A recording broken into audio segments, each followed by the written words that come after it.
Bismillahirrahmanirrahim. Assalamualaikum warahmatullahi wabarakatuh. Apa kabar semuanya? Ya, alhamdulillah ya. Puji dan syukur kita panjatkan kehadirat Allah Subhanahu wa taala yang telah memberikan kita berbagai nikmat iman, Islam, sehat, walafiat, serta waktu sehingga kita dapat berkumpul pada kesempatan kali ini dalam kegiatan diseminasi budaya positif sebagai salah satu tugas saya aksi nyata modul 1.4. Sebelumnya saya ucapkan terima kasih kepada rekan-rekan yang telah bersedia meluangkan waktunya untuk bersama-sama berkumpul membahas atau mengenai diseminasi budaya positif ini. Baiklah teman-teman, pada kesempatan kali ini saya akan mengawali dengan sebuah permainan singkat atau sederhana. Ya, mari kita praktikan. Silakan teman-teman mencari berdua saja, boleh dengan kiri dan kanan saja yang gampang. Ya. Sudah siap? Sudah punya pasangan? Terima kasih. Nggak usah bawa pasangan yang dari rumah. Ya, ada di sini saja. Ya, baik. Nah, setelah memiliki pasangan, silahkan salah seorang dari ibu atau menggenggam erat gitu. Bayangkan seolah-olah yang di kepala itu adalah sesuatu yang berharga, yang patut untuk dipertahankan oleh ibu yang mengepal. Nah, kemudian rekan yang satunya lagi itu berupaya sepenuh hati untuk membuka genggaman atau kepalan tangan rekan ibu. Silahkan. Waktunya 30 detik, bukan seharian misalnya.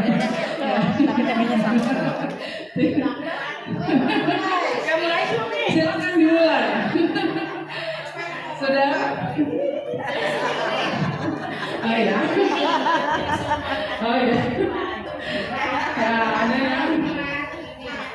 Nah, sudah ya, kemudian 30 detik sudah berlalu. Udah. Ya. Oke, udah. Ya, oke. Bagaimana? Apakah? Oh. Ya, ada yang berhasil membuka ya. Ada yang tidak. Dan ada yang tetap mengepal ya, seperti itu. Nah, baik Ibu Bapak. Boleh dibuka nggak? Boleh. Kan sudah selesai ya.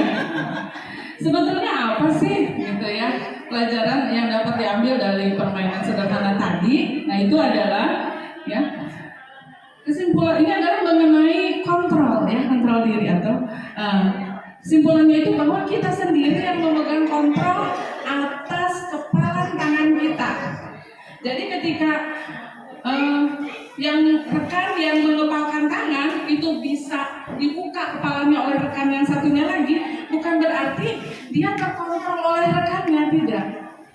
Tapi memang orang tersebut memang mengambil keputusan untuk membuka genggaman tangannya, sehingga ya apakah kita akan membuka atau menutup kepalan tangan kita itu adalah bergantung daripada kita sendiri. Biasanya kita memutuskan untuk membuka ataupun mempertahankan kepalan itu berkaitan dengan kebutuhan dasar kita pada saat itu. Kebutuhan dasar manusia. Kebutuhan dasar manusia ada 5, yaitu bertahan hidup, kesenangan, cinta dan kasih sayang, penguasaan, serta kebebasan.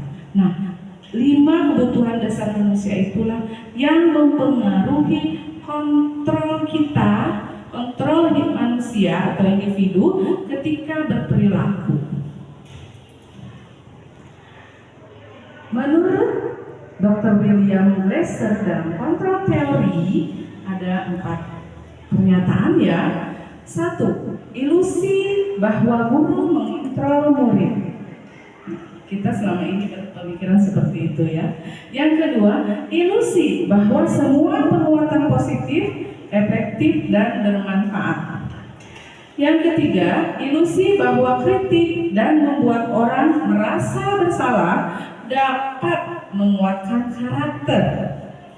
Dan yang keempat, ilusi bahwa orang dewasa memiliki hak untuk memaksa. Nah, tugas kita Bapak Ibu Guru yaitu membangkitkan motivasi peserta didik untuk melakukan sesuatu yang positif atas dasar keinginannya sendiri. Terdapat paradigma stimulus respon pada pendekatan teori kontrol menurut Stephen R. Covey, yaitu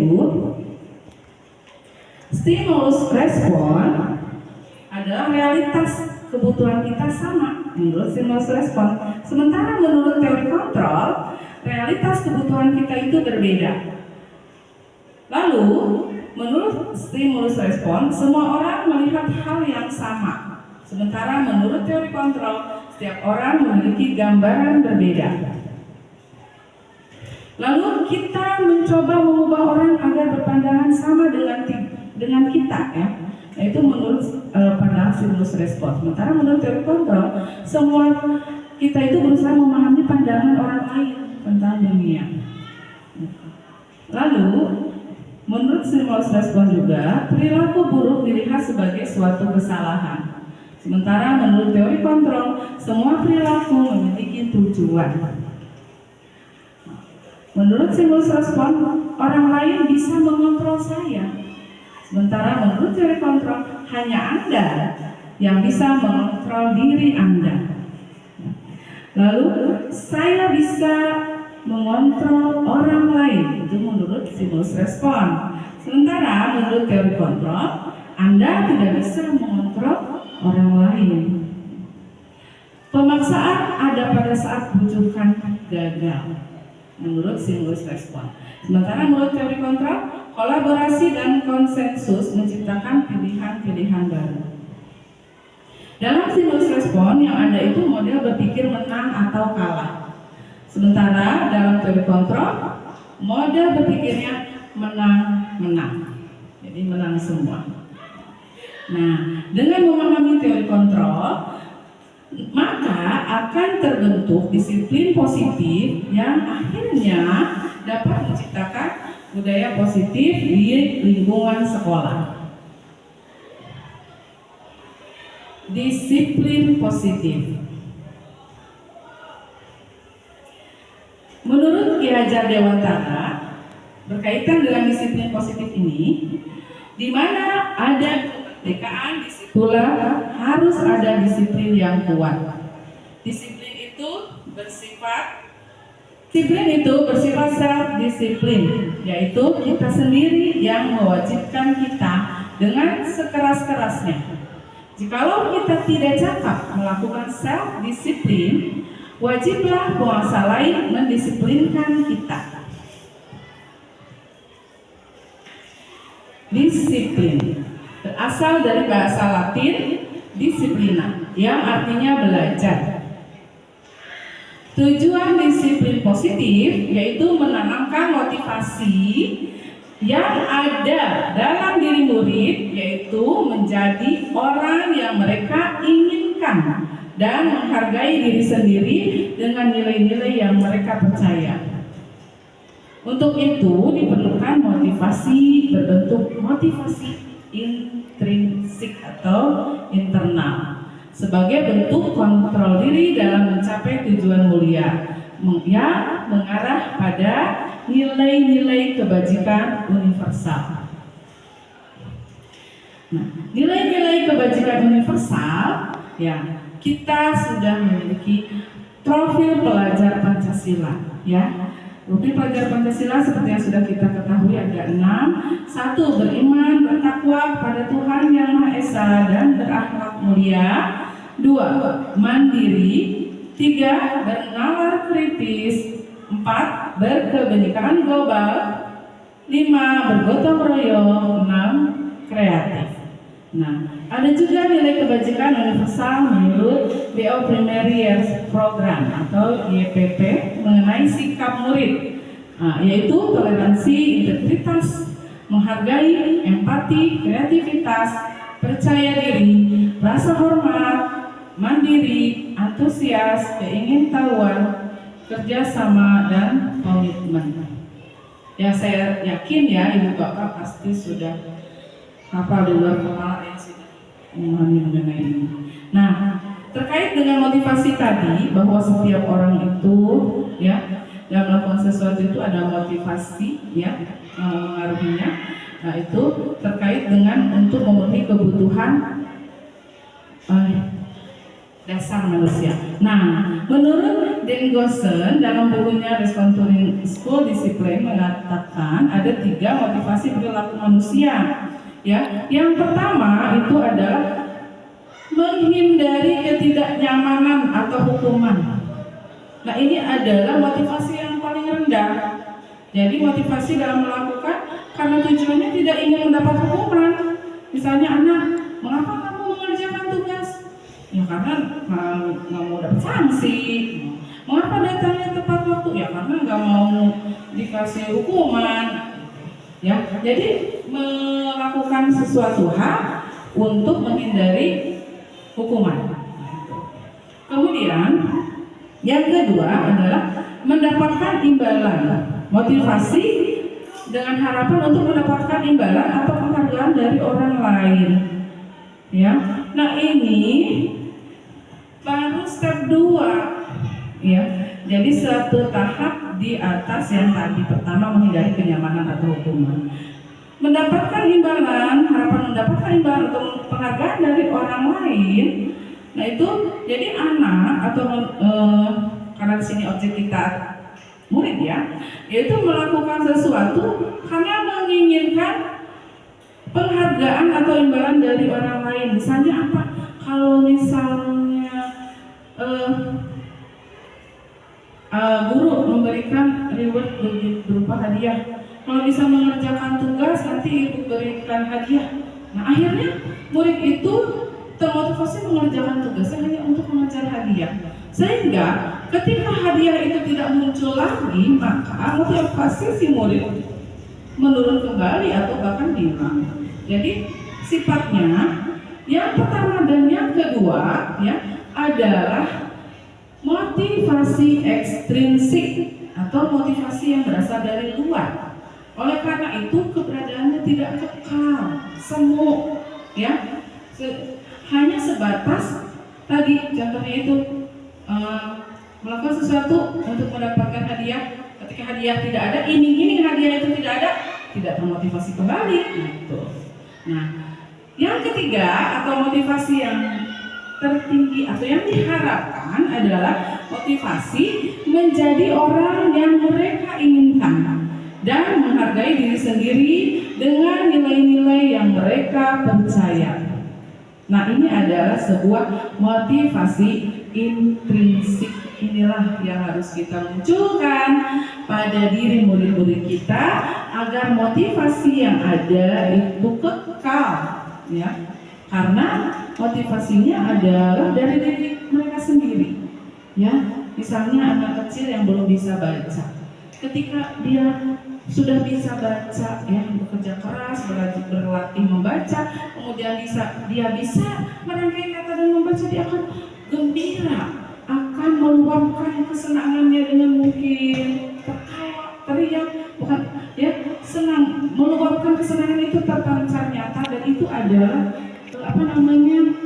motivasi yang berasal dari dalam dirinya. Nah, ketika itu adalah contoh motivasi yang normal atau motivasi yang nyata, ya, tanpa ada embel-embel apa-apa seperti itu. Jadi adalah motivasi dari dalam diri atau internal. Nah, kita melanjutkan melanjutkan mengenai penghargaan, hukuman, konsekuensi, dan restitusi. Sebelum melanjut ke yang berikutnya, apakah ada tanggapan dari teman-teman, dari Bapak Ibu? Silakan. Jika tidak ada, kita lanjut ya. Ya, dihukum oleh penghargaan. Ya, kata-kata yang apa? Bagi saya ketika mempelajari ini baru dan terkaget. Ternyata penghargaan bisa jadi sebuah hukuman, dihukum oleh penghargaan. Ya. Nah itu tahapannya di bawah tadi ya. Penghargaan itu adalah membangunkan motivasi eksternal, ya. Nah sehingga pengaruhnya itu jangka pendek dan tidak jangka panjang, ya. Jangka pendek saja.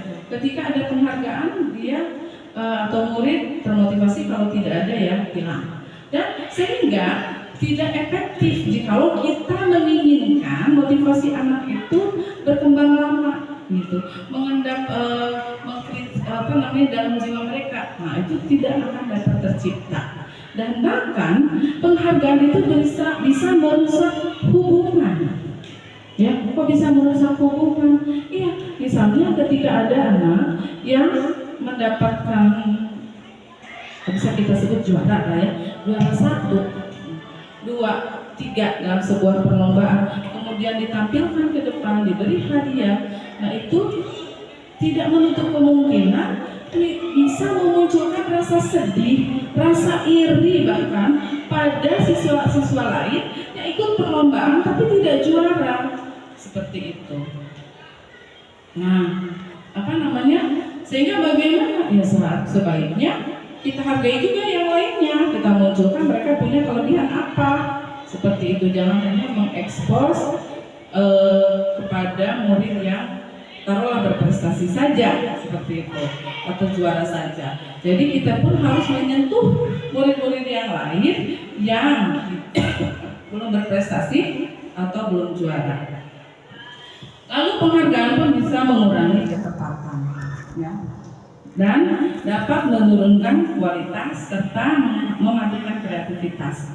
Nah, yang paling ekstrim ini penghargaan itu menghukum, ya. Nah, akhirnya kan tadi dari terciptanya iklim kompetisi, nah, dan akhirnya lingkungan menjadi tidak kondusif. Yang ada itu yang muncul lingkungannya tidak lingkungan positif, tapi lingkungan negatif, ya. Jadi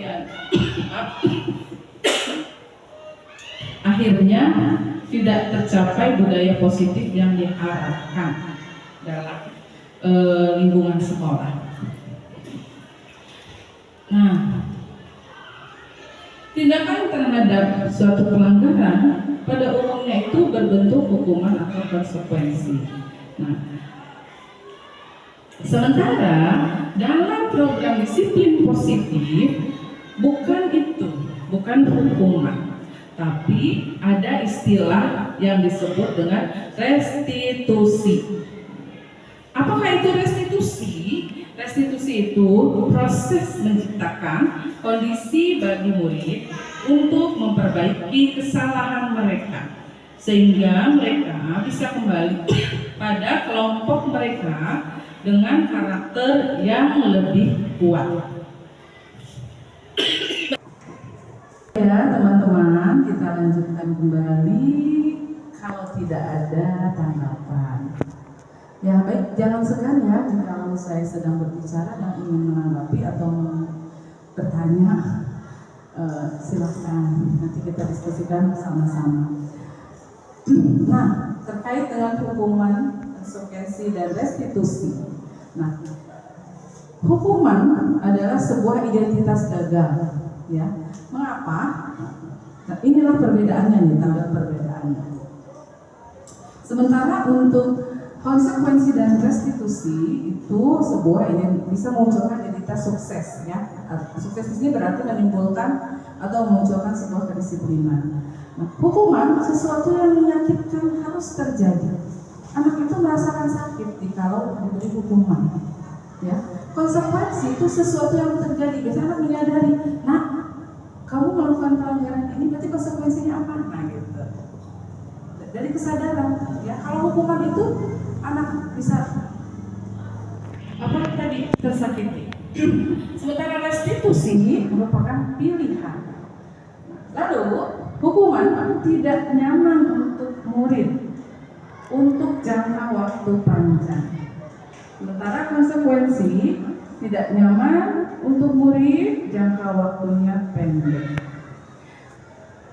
Untuk restitusi menguatkan bagi murid dalam jangka waktu yang panjang.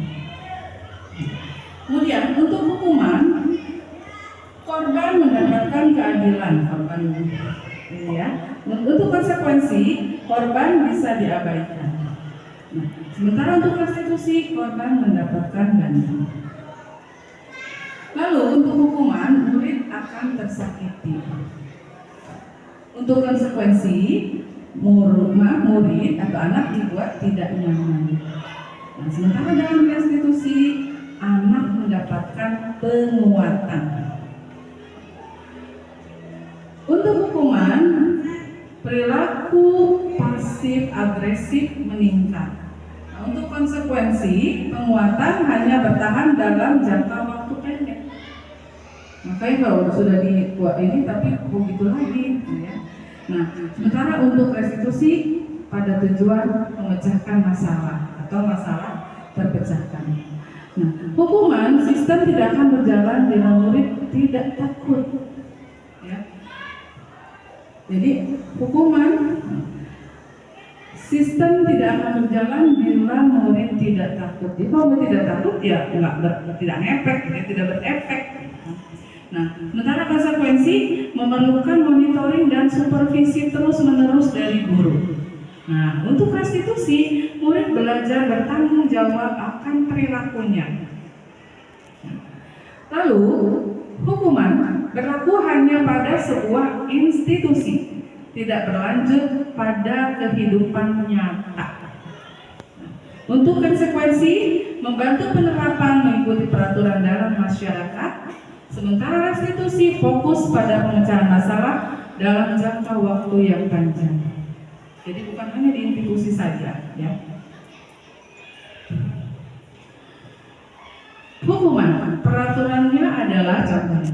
Peraturannya adalah apa nih? Kamu harus seperti apa? Biasanya muncul kata-kata seperti itu. Nah, untuk konsekuensi apa peraturannya? Mampukah kamu melakukannya? Nah, ya. Nah, sementara dalam restitusi kalimat yang digunakan guru itu biasanya apa yang kamu yakini? Nah, ini mengenai keyakinan kelas ya, berkaitan dengan keyakinan kelas atau keyakinan sekolah. Apa yang bisa kamu lakukan untuk memperbaiki masalah ini? Nah, jadi ke arah solusi. Sehingga pada hukuman murid atau anak membenci peraturan, sehingga muncullah peraturan itu dibuat untuk dilanggar, ya seperti itu. Yang konsekuensi murid menghormati peraturan. Sementara untuk restitusi, murid menghormati dirinya dan orang lain.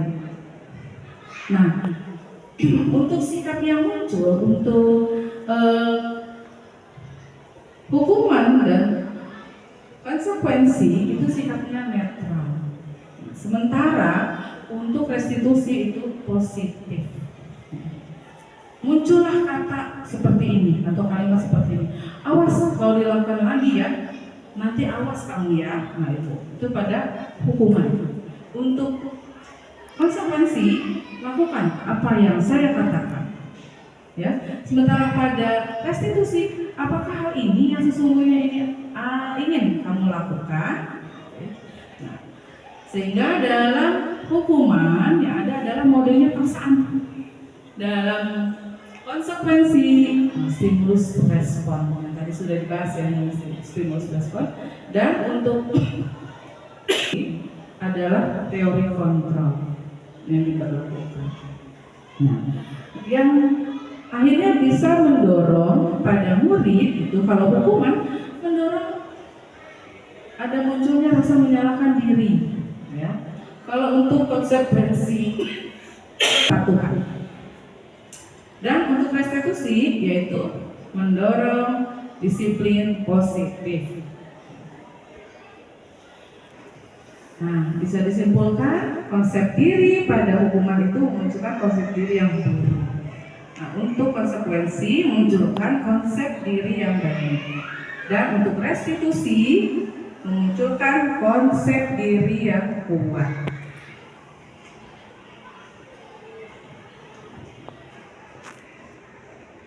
Identitas gagal tadi pada hukuman, murid belajar menyembunyikan kesalahan, takut mendapatkan hukuman. Ya kan? Jadi ketika murid melakukan kesalahan, mencoba berusaha menyembunyikan kesalahan itu. Untuk konsekuensi, murid belajar taat peraturan. Nah, untuk restitusi, murid belajar memecahkan masalah. Untuk hukuman, murid mencoba mengontrol dengan penguatan negatif, membayar impas kesalahan, ya.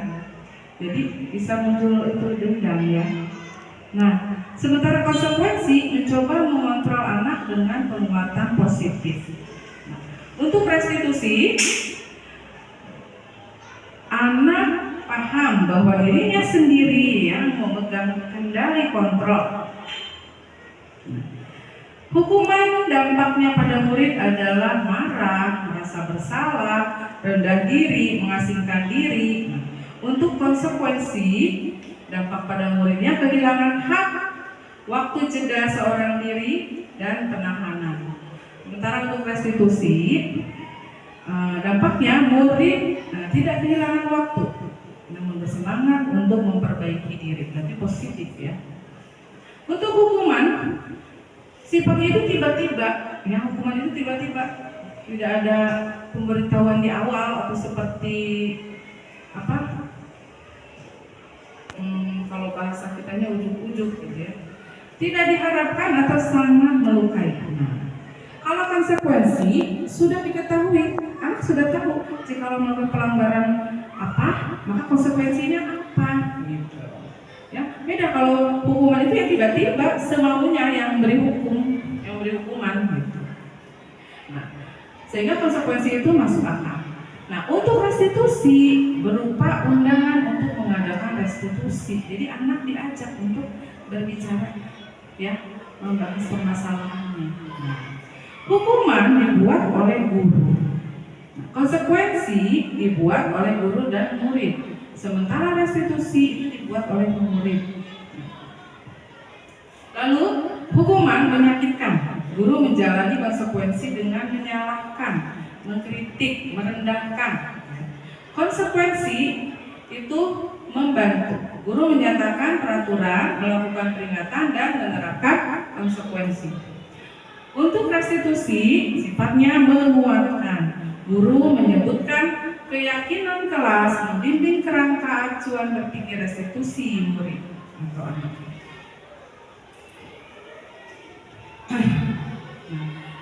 Itu tadi Ibu Bapak mengenai restitusi. Sekarang kita menuju ke keyakinan kelas. Saya yakin Ibu dan Bapak juga sudah tidak asing mengenai keyakinan kelas karena sudah membuat keyakinan kelas dengan para murid, ya, di kelas masing-masing itu pada awal tahun pembelajaran. Di sini saya akan mengingatkan kembali, merefresh, gitu ya, pengetahuan kita, wawasan kita mengenai keyakinan kelas. Mengapa keyakinan kelas? Mengapa tidak peraturan kelas saja? Nah, mari kita simak, ya. Nah, ini dia ketentuan mengenai keyakinan kelas. Keyakinan kelas itu sifatnya abstrak, lebih bersifat abstrak. Kemudian berupa pernyataan-pernyataan universal. Pernyataan dibuat dalam bentuk positif. Jadi jangan ada kalimat negatif. Misalnya, jangan datang terlambat, itu kan negatif. Dia harus yang positif, datang tepat waktu. Lalu tidak terlalu banyak, ya, tidak rinci, mendetil, banyak. Tidak terlalu banyak. Dapat diterapkan di lingkungan tersebut, jadi realistis ya, sesuai, dibuat dan disepakati warga kelas dan bersedia ditinjau kembali keyakinan kelas dari waktu ke waktu. Jadi keyakinan kelas itu tidak permanen untuk setahun gitu ya, tidak. Kapan ketika dibutuhkan itu dapat merevisi atau meninjau kembali keyakinan kelas bersama. Nah, ini ya tahapannya dalam membuat keyakinan kelas, rangkaiannya. Ya. Dalam membuat keyakinan kelas, guru dengan murid bersama-sama. Nah, ini yang curah pendapat. Murid memberikan curah pendapat. Mereka inginnya seperti apa? Kelas impiannya itu seperti apa? Nah, mencatat masukan para murid. Nah, boleh juga muridnya yang menuliskan di kertas, kemudian ditempel, ya, agar bisa dilihat oleh semuanya, warga kelas dan semua siswa memiliki hak yang sama untuk menuangkan impiannya mengenai kelas idamannya. Ya. Nah, nanti setelah dicatat, kita amati ya bagaimana kalimat-kalimat yang telah ditulis oleh murid. Jikalau terdapat kalimat-kalimat negatif, maka kita secara bersama-sama ubah menjadi kalimat positif ya. Lalu bersama-sama pula kita temukan, kita cari nilai kebajikan ya atau keyakinan yang dituju. Nilai-nilai kebajikan universal yang tadi kita sudah bahas ya. Kemudian juga meninjau ulang keyakinan kelas secara bersama-sama. Nah, menganalisis melalui tabel Y, tabel T, ya, tabel T, tabel Y itu yang seperti, tidak seperti, yang seperti itu ya. Nah, kemudian tabel Y dan juga tugasmu. Nah itu analisis ada 3 cara itu menganalisis itu. Kemudian setelah disepakati, setelah ditinjau kembali, maka dirumuskan. Nah dengan disahkan, dengan menyetujuinya, anak-anak atau warga kelas membubuhkan tanda tangan sebagai bentuk persetujuan. Nah, lalu keyakinan kelas yang telah disetujui dipublis di kelas dengan cara ditempel di dinding kelas agar selalu terlihat dan mudah untuk dilihat kalau ketika diperlukan apa nih anak, dan juga untuk anak terus bisa melihat, membaca dan akhirnya bisa menginternal ke dalam dirinya mengenai apa sih keyakinan kelas mereka, sehingga meminimalisir pelanggaran ya. Dan ketika terjadi pelanggaran pun kita mudah mengingatkan karena anak mudah mendapatkan informasi ya untuk mengingatkan kembali mengenai keyakinan kelas mereka seperti itu. Nah ini dia, dalam keyakinan sekolah atau keyakinan kelas, guru berperan ya, dalam mewujudkan terbentuknya keyakinan sekolah atau kelas dengan adanya kesepakatan antara guru dan murid yang rangkaiannya tadi. Keyakinan sekolah atau kelas berupa pernyataan universal yang mudah diingat atau dipahami dan harus diterapkan di lingkungan sekolah. Ini ringkasannya. Jadi keyakinan kelas itu pernyataan universal, mudah diingat, kalimatnya mudah dipahami dan diterapkan di lingkungan sekolah. Nah ini ketika saya membuat keyakinan kelas dengan kelas 9A dokumentasinya. Ini juga ada contoh keyakinan kelas ya. Nah di sini bisa kita lihat bahwa keyakinan kelas itu tadi ya kalimatnya singkat, mudah dipahami, ya tidak terlalu banyak, ya abstrak, mengandung nilai-nilai universal, kebajikan universal ya. Bekerja sama menjaga kebersihan kelas, paham, mudah tuh ya. Nah, tidak akan tidak ada kalimat, tidak ada unsur negatifnya ya. Saling peduli, menghargai dan membantu sesama lain, sesama teman ya. Nah, itu ada nilai universalnya ya. Yaitu apa? Menghargai, peduli, menjaga dan meletakkan barang sesuai tempatnya, tepat waktu dan aktif di kelas, mengerjakan tugas tepat waktu. Contoh ya. Jadi contohnya dari keyakinan kelas seperti itu. Sopan dan santun, ya, saling menghargai. Jadi si nilai universalnya itu yang ditonjolkan. Seperti itu. Baik Bapak Ibu Guru, untuk keyakinan kelas bagaimana? Apa ada tanggapan? Kalau tidak ada, memang saya yakin ya Bapak Ibu sudah menerapkannya di kelas.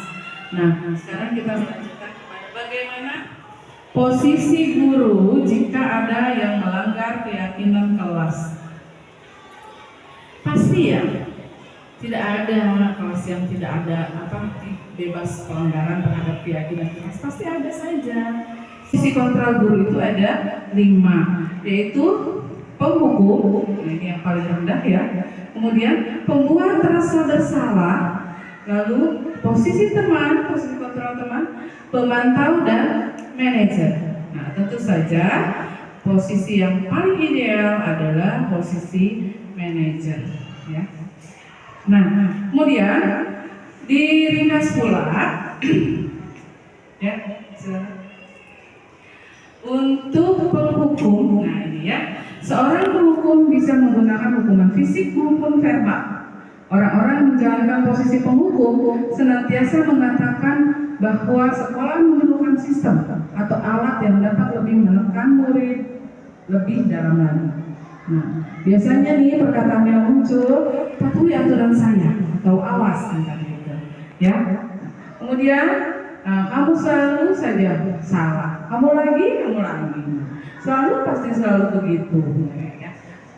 Lanjut untuk posisi setelah penghukum adalah rasa bersalah, ya. Membuat rasa bersalah. Pada posisi ini biasanya guru akan bersuara lebih lembut, membuat rasa bersalah, akan menggunakan keheningan yang membuat orang lain merasa tidak nyaman, merasa itu tadi muncul rasa salah atau rendah diri. Kata-kata yang keluar, ibu sangat kecewa sekali dengan kamu. Berapa kali Bapak harus beritahu kamu ya? Gimana coba kalau membuat kamu tahu bahwa kamu berbuat demikian? Lalu yang ketiga adalah posisi kontrol teman, ya. Guru pada posisi ini tidak akan menyakiti murid, namun akan tetap berupaya mengontrol murid melalui persuasi. Posisi teman pada guru bisa negatif ataupun positif. Positif di sini berupa hubungan yang baik terjalin antara guru dan murid. Namun untuk yang negatifnya bisa juga gitu ya, lost control kayak gitu, antara karena merasa teman jadi cincai gitu dengan guru, sehingga kurang menghargai dalam bersikap, ya. Sehingga ini masih belum ideal posisi teman itu, jadi nggak bisa terus-terusan kita pertahankan. Ada saatnya kita dalam posisi sebagai teman, tapi tidak bisa sepanjangnya, tidak bisa selamanya kita berada dalam posisi teman ini. Hanya pada waktu tertentu yang sesuai. Nah, guru yang menerapkan posisi teman akan berkata, ayo bantulah demi Bapak ya. Ayo, ingat tidak bantuan Bapak selama ini. Ya sudah, kali ini tidak apa-apa. Nanti Ibu bantu. Lalu posisi keempat adalah pemantau. Memantau berarti mengawasi. Pada saat kita mengawasi, kita bertanggung jawab penuh atas perilaku orang-orang yang kita awasi. Posisi pemantau berdasarkan pada peraturan dan konsekuensi. Pertanyaan yang diajukan seorang pemantau, peraturannya apa ya? Apa yang telah kamu lakukan? Konsekuensi kamu apa nih? Lalu yang terakhir dari inilah yang diharapkan adalah posisi manajer. Ya, posisi di mana guru berbuat sesuatu bersama dengan murid, mempersilahkan murid mempertanggungjawabkan perilakunya, mendukung murid agar dapat menemukan solusi atas permasalahannya. Nah, posisi manajer mengacu pada restitusi yang dapat menjadikan murid sebagai manajer bagi dirinya sendiri sehingga terciptalah identitas positif. Seorang manajer akan berkata, apa yang kita yakini, kita kembali ke keyakinan kita. Apakah kamu meyakininya? Jika kamu meyakininya, apakah kamu bersedia memperbaikinya? Jika kamu memperbaiki ini, hal ini menunjukkan apa tentang dirimu? Apa rencana kamu untuk memperbaiki hal ini? Ya. Nah, ya. Jadi restitusi adalah sebuah pendekatan untuk menciptakan disiplin positif. Nah, restitusi bukan penebus kesalahan, namun untuk belajar dari kesalahan. Restitusi menuntut untuk melihat ke dalam diri. Restitusi memperbaiki hubungan. Restitusi mencari kebutuhan dasar yang mendasari tindakan. Dan restitusi adalah tawaran, bukan paksaan. Lalu, nah ini dia segitiga restitusi, ya. Jadi ada 3 tahapan dalam segitiga restitusi. Ya. Yang pertama adalah menstabilkan identitas, yang kedua validasi tindakan yang salah, dan yang ketiga menanyakan keyakinan.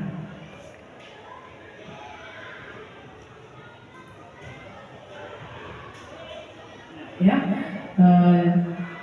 guru berperan sebagai manajer, menggunakan segitiga restitusi dalam menyelesaikan masalah. Tujuannya adalah menghasilkan murid yang mandiri dan bertanggung jawab. Jadi kalau ada permasalahan, yaitu pelanggaran terhadap keyakinan kelas, maka solusinya dengan penerapan segitiga restitusi. Nah, ini dia tadi ya langkah-langkahnya. Ada 3. Stabilkan identitas, validasi tindakan salah, menanyakan keyakinan. Dan bisa kita uraikan, apa sih menstabilkan identitas itu? Ya. Nah, ya. Menstabilkan identitas biasanya muncul kalimat saya tidak akan marah. Nah, semua orang pasti pernah berbuat salah. Kita bisa menyelesaikan ini. Tidak ada manusia yang sempurna. Nah itu kalimat-kalimat tadi mengademkan pikiran keperasaan murid ya ketika murid kita melakukan pelanggaran. Nah berdasarkan prinsip melakukan kesalahan adalah hal yang wajar sebagai proses pembelajaran, sehingga dapat menggeser identitas gagal menjadi identitas sukses. Nah validasi tindakan yang salah yaitu tahapan yang kedua. Berdasarkan prinsip bahwa setiap perilaku adalah dalam rangka memenuhi kebutuhan sesuatu. Guru akan bergeser dari pemikiran stimulus respon menjadi proaktif dan mengenali, memahami kebutuhan murid akan memperbaiki hubungan guru dengan murid. Nah, biasanya yang muncul kalimat kamu boleh mempertahankan sikap itu, tapi kamu harus menambahkan sikap yang baru. Atau kamu pasti punya alasan mengapa berbuat seperti itu. Dan tahapan yang ketiga yaitu menanyakan keyakinan. Murid diberikan pertanyaan-pertanyaan bermakna untuk memunculkan motivasi intrinsik. Masih ingatkah tentang keyakinan kelasmu? Kamu ingin jadi orang yang seperti apa? Seperti itu ya.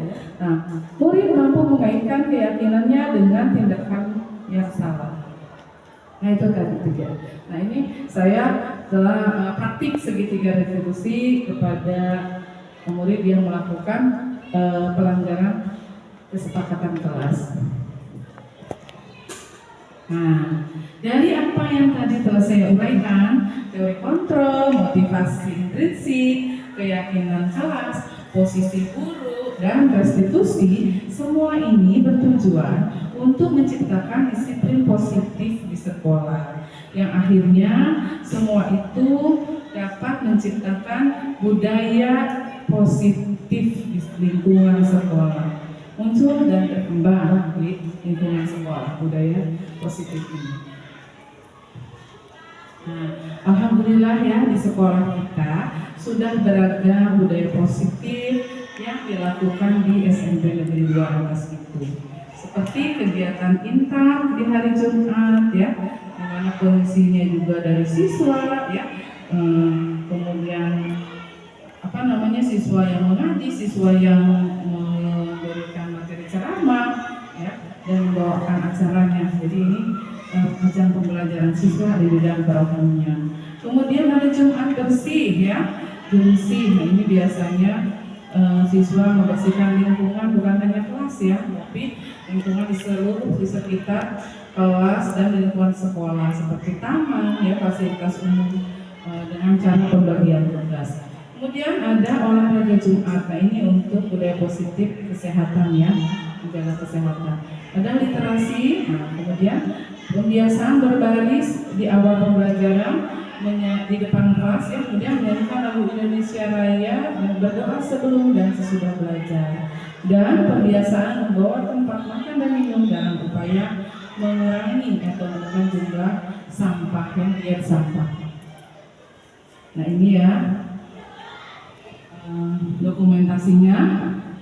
Lalu, nah ini bentuk penandatanganan keyakinan kelas, ya, betul. Nah, demikianlah apa yang dapat sampaikan. Apa yang saya sampaikan tadi semoga bermanfaat untuk diri saya, untuk semuanya, untuk terciptanya budaya positif di lingkungan SMP Negeri 2 Rangkas Bitung. Saya mohon maaf jikalau terdapat kata-kata yang salah, paparan yang keliru, ataupun ucapan yang kurang berkenan bagi teman-teman. Saya mohon maaf sekali lagi. Terima kasih atas perhatian dan partisipasi rekan-rekan dalam kegiatan diseminasi ini. Semoga kita dapat mewujudkan disiplin positif pada murid dan menjadi, ya, yang tahapan-tahapan tadi, menjadi posisi kontrol yang ideal, ya, itu posisi manajer, dapat mempraktikkan segitiga restitusi, dan yang terutama adalah menciptakan budaya positif di lingkungan SMP Negeri 2 Rangkas Bitung. Akhirul kalam, saya ucapkan terima kasih. Wabillahi taufiq wal hidayah. Wassalamualaikum warahmatullahi wabarakatuh.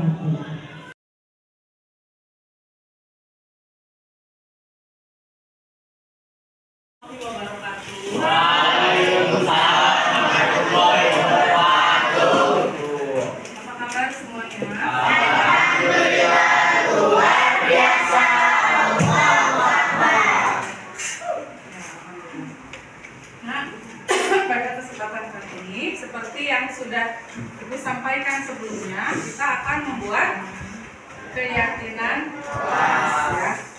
Jadi keyakinan kelas yang kita akan membuat kesepakatan kembali dengan melalui tahapan-tahapan yang semestinya.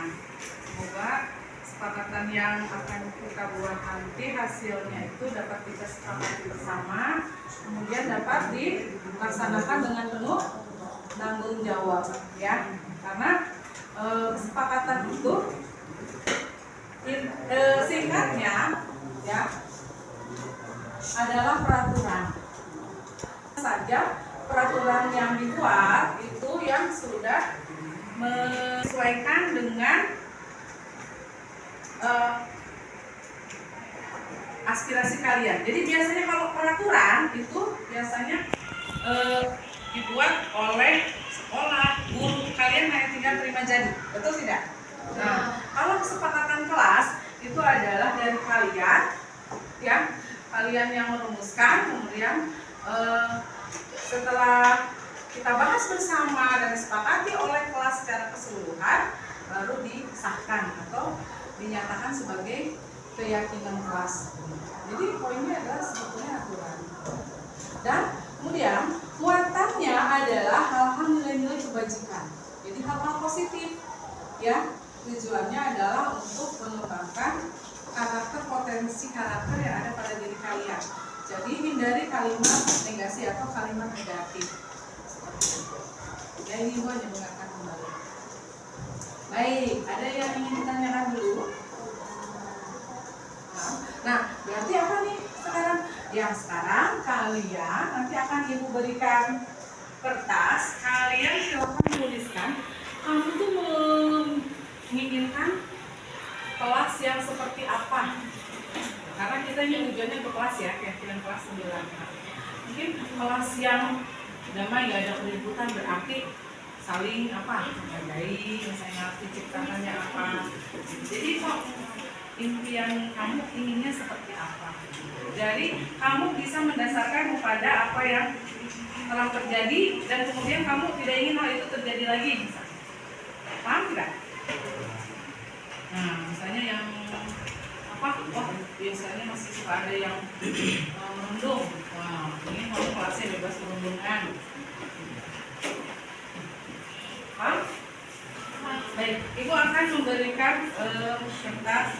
Silakan nanti kalian tuliskan keyakinan kelas yang kalian inginkan, ya. Satu saja, ya. Nanti dari satu semuanya jadi 3 ya. Nanti kita akan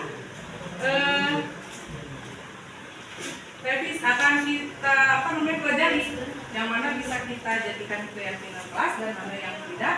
Kemudian mungkin saja ada juga yang memiliki keinginan yang sama dari beberapa orang, ya. Jadi Ibu bagikan ya seterusnya. Pulpennya mau dikeluarkan.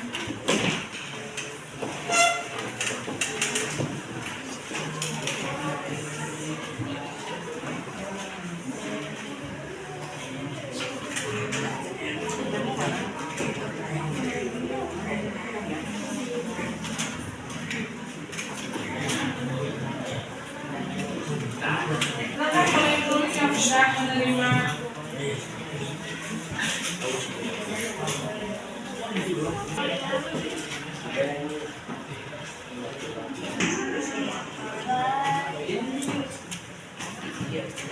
Baik, semua sudah ya menerima? Sudah. Tuliskan atau kalian tuangkan aspirasi kalian terkait dengan impian kalian mengenai kelas 9A. Ya. Nanti yang sudah silakan disimpan atau ditempel di sini.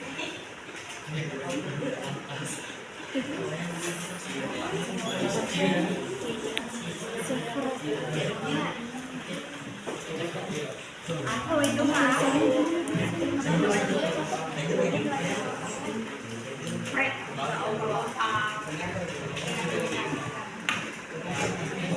Sudah? Boleh silakan ditulis.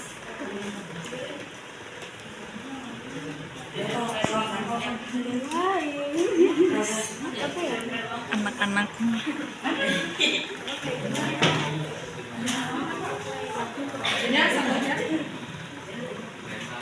Nanti jangan takut salah, nanti kalimatnya akan kita kemas. Kalau memang perlu diedit nanti kita edit bersama kalimatnya. Ya,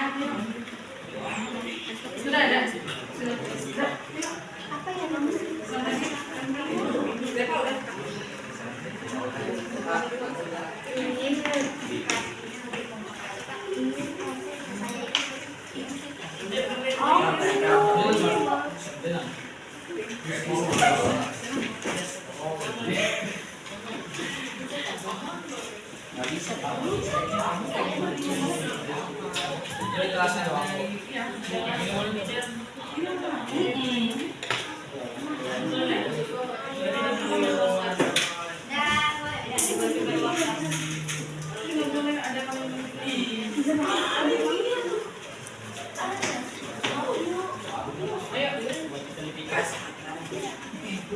Ya, nanti kan dibahas bersama.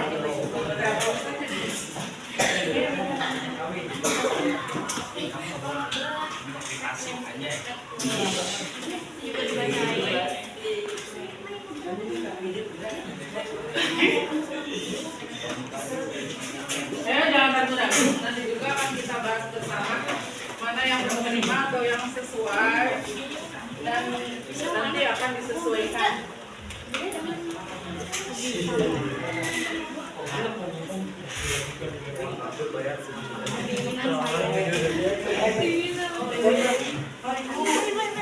Asik bikin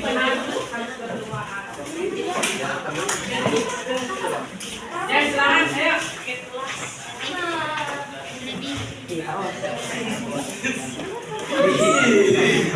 Ya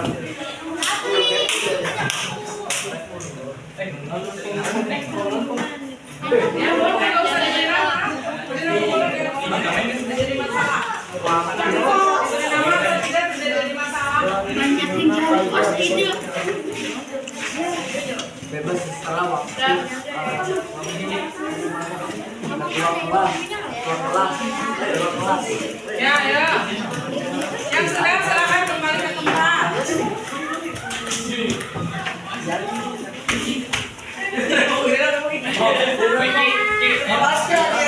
Baca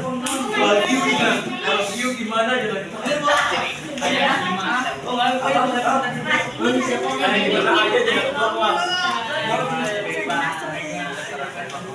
Sudah semua? Baik ya. Siapa yang bisa untuk kita mengelompokkan mana yang sama keinginannya satukan. Jadi tidak mengulang yang sama. Ayo siapa bisa bantu? Nah, apa lagi? 2 orang boleh bisa boleh. Kak, sini Kak. Mana yang sama? Saling menghargai ya. Yang sama.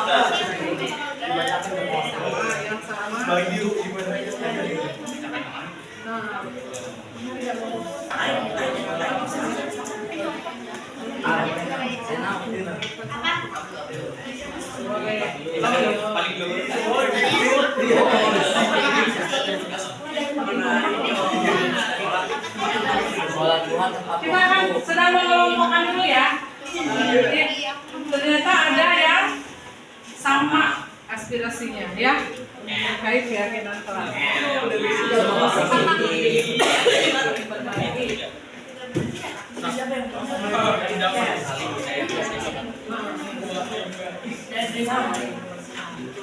Bebas sampah di sana.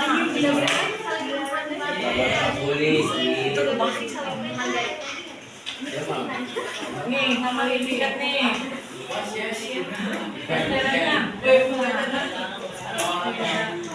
Sama nih. Sama ini.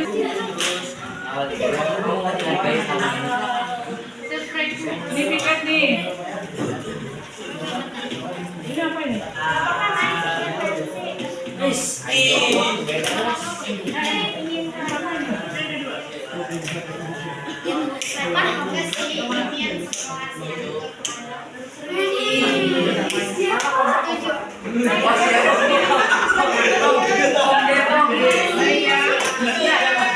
Terima kasih.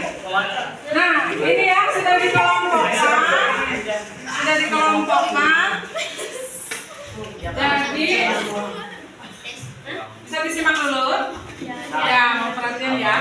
Jadi yang ini aman, damai.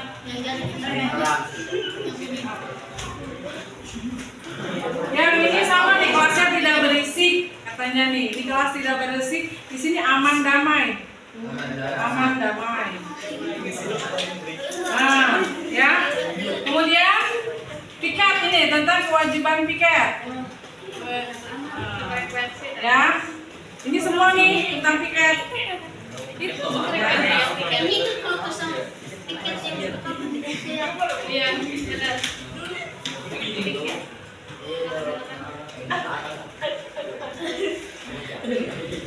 Melaksanakan piket. Ini apa? Oh, lebih ke ini ya, kompak ya. Salah nih. Ini ya. Ini saling mengingatkan. Masuk ke mana? Ini mengingatkan dengan menghargai sama nggak? Iya ya. Oh, berarti ini kan bentuk peduli nih. Ya, saling mengingatkan. Ini berarti ini kompak katanya. Ya, ini mengingatkan atau peduli ya. Ini udah jelas sekali ya, saling menghargai. Menghargai 2000. Nah, ya. Kalau ini mengenai membaca doa ya.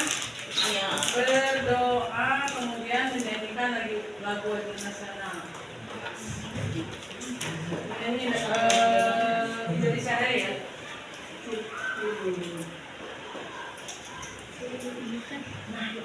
Jadi setelah dikelompokkan ada ini seperti ini. Nah, tadi sudah Ibu informasikan bahwa keyakinan kelas itu harus yang memberikan energi yang positif ya. Jadi tujuannya adalah untuk membentuk disiplin positif. Nah, kalimatnya pun harus yang kalimat positif. Nah, ini bagaimana nih? Udah cocok belum? Aman damai. Bisa, ya? Oke? Ya. Ini melaksanakan tiket, ya. Dan berarti di sini termasuk menjaga kebersihan ya, karena di sini ada, ya.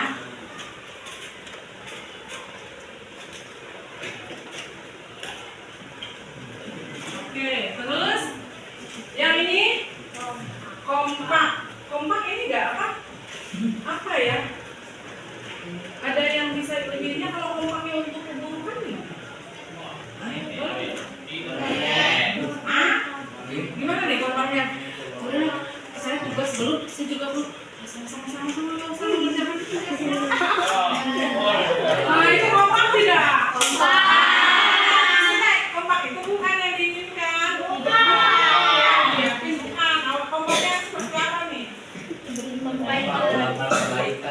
Kompak dalam rangka kebaikan. Kompak apa dong?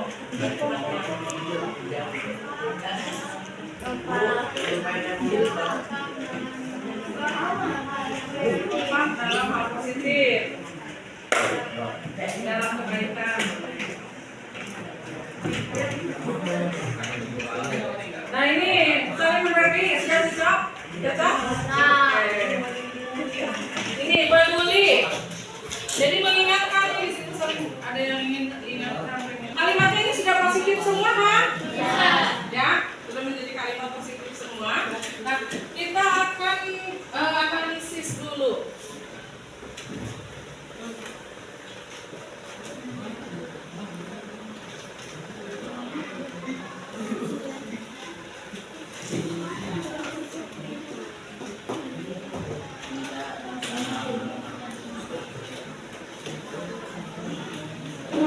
Tampak seperti kita pahami, jangan sampai ada kesalahpahaman. Aman damai di sini.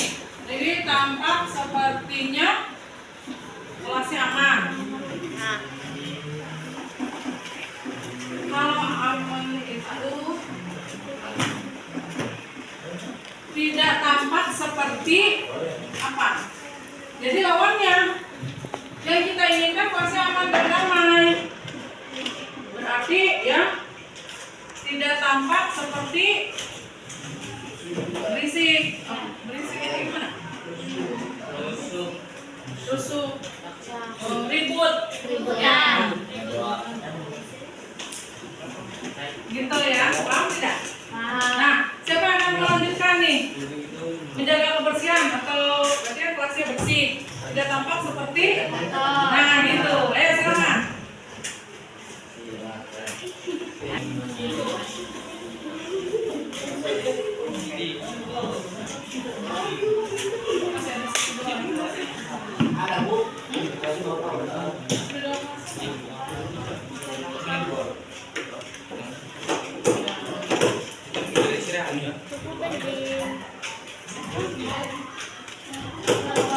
Duduk baik. Ya.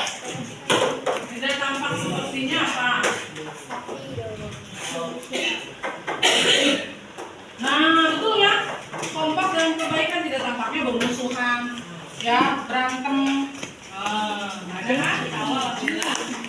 Apa? Saya menghargai. Menghargai tidak tampak seperti apa? Mengejek, merundung, boleh ya?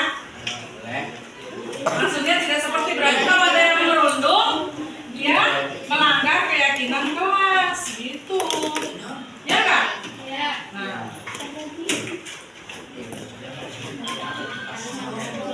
Betul ya. Tidak seperti mengejek, merundung, menghina, ya. Nanti ada dua lagi dilanjutkan. Nah kita ini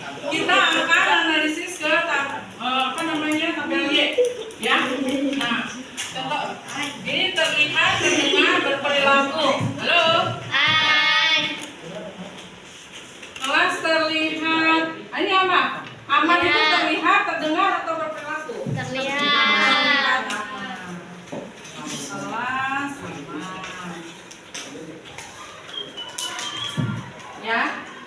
Bersih, kelas bersih. Terlihat. Terlihat. Saling menghargai ini perilaku terlihat atau terdengar? Perilaku. Kompak ini terdengar, terlihat atau perilaku? Ini ya. Nah, jadi tujuannya jangan sih seperti ini. Kalau misalnya kita, oh ini adalah masuk ke dalam terlihat, oh lihat bersih.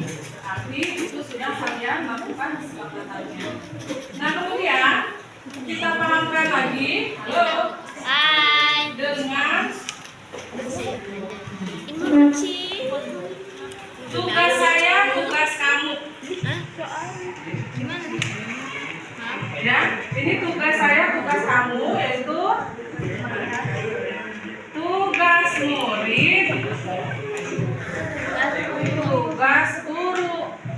Saya kan guru, kamu kan murid. Nah, kita kan di kelas yang memiliki kelas yang sama dan memiliki keyakinan kelas yang sama. Maka ada ketika harus saling, ya. Misalnya yang kelas aman dan damai. Tugas murid apa? Masalah piket. Salah bang. Salah. Kalau aman, kalau piket itu berarti menjaga kebersihan ya. Nah, kalau menjaga kebersihan tugas murid Jam piket. ya melaksanakan. Berarti tugas guru memantau ya, mengingatkan siswa atau murid ya tidak piket ya.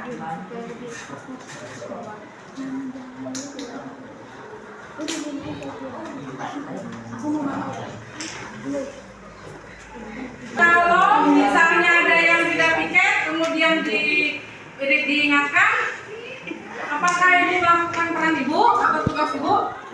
Iya. Kalau ibu melaksanakan tugas ibu itu, halo, Hai. berterima nggak kamunya? Tidak. Berterima.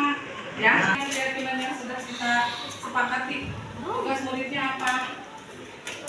Tugas guru apa? Doa sebelum belajar, sebelum dan sesudah belajar ya. Ya, tugas guru. Tugas guru apa? Mendoakan. Ya, memberikan kesempatan ya. Nanti tugas guru itu para anak silakan kalian pimpin doa dulu. Gitu ya, memfasilitasi. Hai kamu, kenapa ini? Ini bu.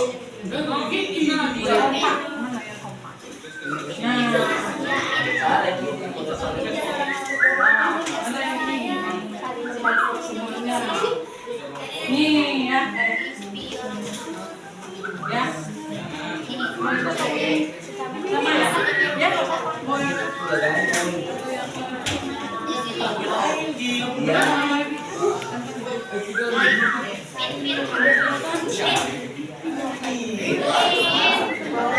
Sama ya.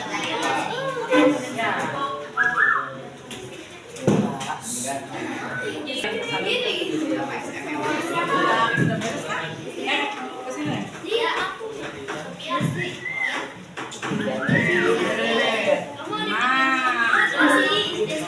Ya, baik, terima kasih. Silakan duduk kembali. Nah, berarti kita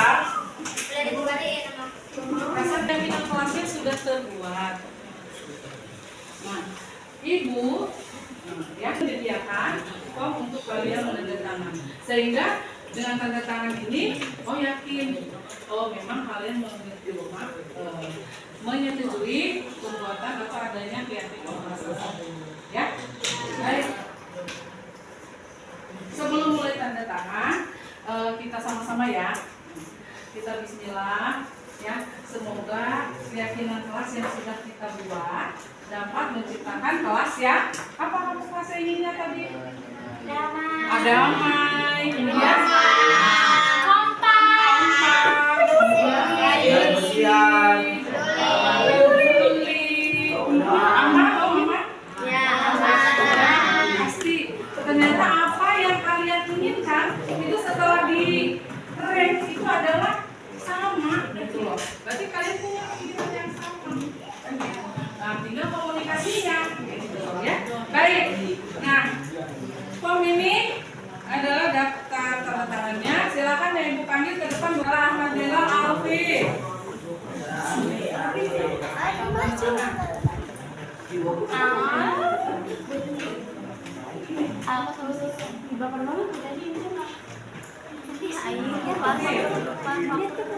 Alfi Arif. Arif mana? Setelah Arif Arul. Setelah Arul Destiani. Deva. Eksa. Elisa.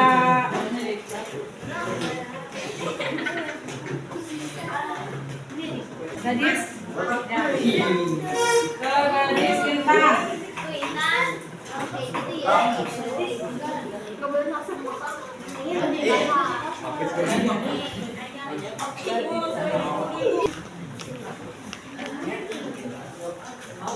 Mat Fadri Nisa ya.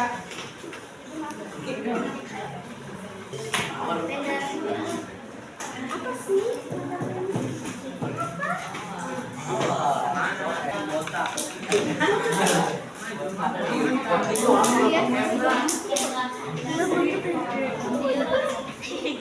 M Irfan. M Repan.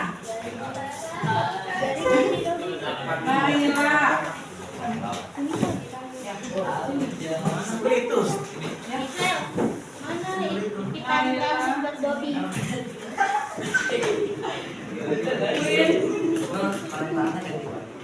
Queen Rapi. Rehan. Rehan Rizka. Rizka Sazia.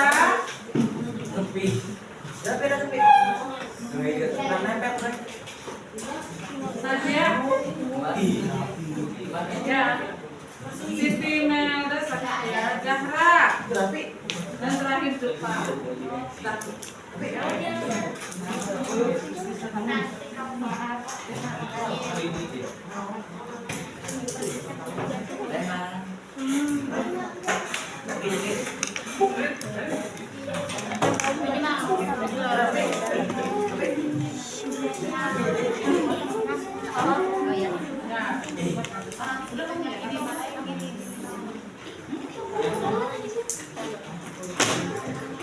Alhamdulillah, jaringan kelas sudah terbentuk dan kalian sudah menandatanganinya. Mari kita ucapkan hamdalah.